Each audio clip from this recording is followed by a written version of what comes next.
ચૈતર વસાવાના જામીન માટે એક સાથે બે અરજીઓ પાસ થતાં આદિવાસી સમાજમાં ખુશીનો માહોલ। હવે છેલ્લી અરજી પાસ થતાં જ ચૈતર વસાવા હશે જેલની બહાર।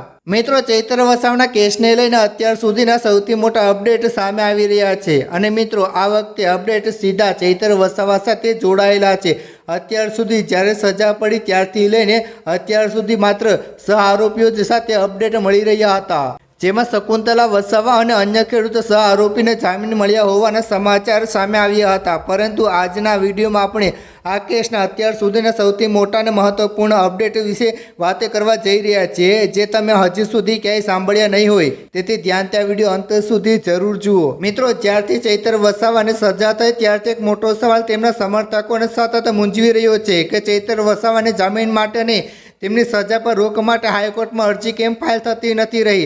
આ સવાલને લઈને જ્યારે આમ આદમી પાર્ટીના લીગલ સેલ અને ધારાસભ્યોને પૂછપરછ કરવામાં આવી ત્યારે અલગ અલગ જવાબો મળી રહ્યા હતા, પરંતુ જ્યારે શકુંતલા વસાવા અને અન્ય 4 આરોપીઓ માટે અરજી ફાઇલ થઈ ગઈ ત્યારે ચિત્ર સ્પષ્ટ થઈ રહ્યું છે કે ચૈતર વસાવા પોતે એવું ઈચ્છતા હતા કે પહેલાં તેમને નહીં પરંતુ તેમની સાથેના સહ આરોપીને મુક્ત કરવામાં આવે। તે મુજબ અરજી ફાઇલ થઈ ગઈ અને હાઈકોર્ટના 5 લોકોને જામીન પર મુક્ત કર્યા। આ તમામ પ્રક્રિયા બાદ હવે શકુંતલા વસાવાએ એ પણ જાહેરાત કરી છે કે ટૂંક સમયમાં ચૈતર વસાવા માટે અરજી દાખલ કરવામાં આવશે।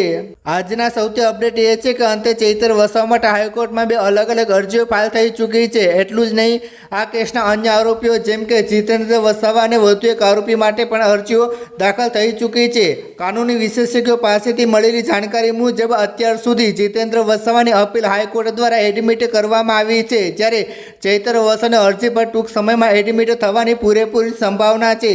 સૌથી મહત્વની વાત એ છે કે ચૈતર વસાવાના કેસમાં માત્ર જામીન અરજી પર જ સુનાવણી નહીં થાય, પરંતુ સાથે સાથે સજા પર રોક માટેની અરજી પણ સ્વીકારવામાં આવે છે અને તેની પણ સામે સુનાવણી થાય તેવી શક્યતાઓ સેવાઈ રહી છે।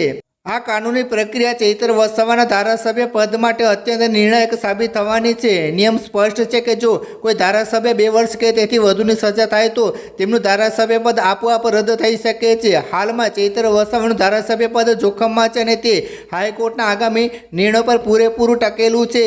જો સજા પર રોક માટેની અરજી સ્વીકારવામાં આવે અને બંને પક્ષો વચ્ચે લાંબી દલીલો થાય તો તેમાંથી સમગ્ર કેસનું ચિત્ર બદલાઈ શકે છે। હજુ તો અપીલ જ થઈ છે અને કાયદેકીય પ્રક્રિયા મુજબ અપીલ એડમિટ થયા બાદ પુરાવાઓની ચકાસણી થશે અને બંને પક્ષોની દલીલો સાંભળ્યા બાદ હાઈકોર્ટ અંતિમ નિર્ણય લેશે। આગામી ગણતરીના દિવસોમાં એ સ્પષ્ટ થઈ જશે કે કાયદેકીય પ્રક્રિયા કઈ દિશામાં આગળ વધે છે અને ચૈતર વસાવાના કેસમાં જામીન અને સજા પર રોક એમ બંને બાબતો માટે અરજીઓ થઈ ચૂકી છે, જેમના પર હવે ટૂંક સમયમાં સુનાવણી હાથ ધરવામાં આવશે। મિત્રો, તમને શું લાગે છે, ચૈતર વસાવાને આ વખતે જામીન મળી જશે કે નહીં? નીચે કમેન્ટ કરી જરૂર જણાવજો અને જેમ બને તેમ વિડીયો શેર કરો, વોટ્સઅપ, ફેસબુક ફેલાવી દો, લોકોને દેખાડો, જેથી કરીને બધાને જાણ થાય। ધન્યવાદ।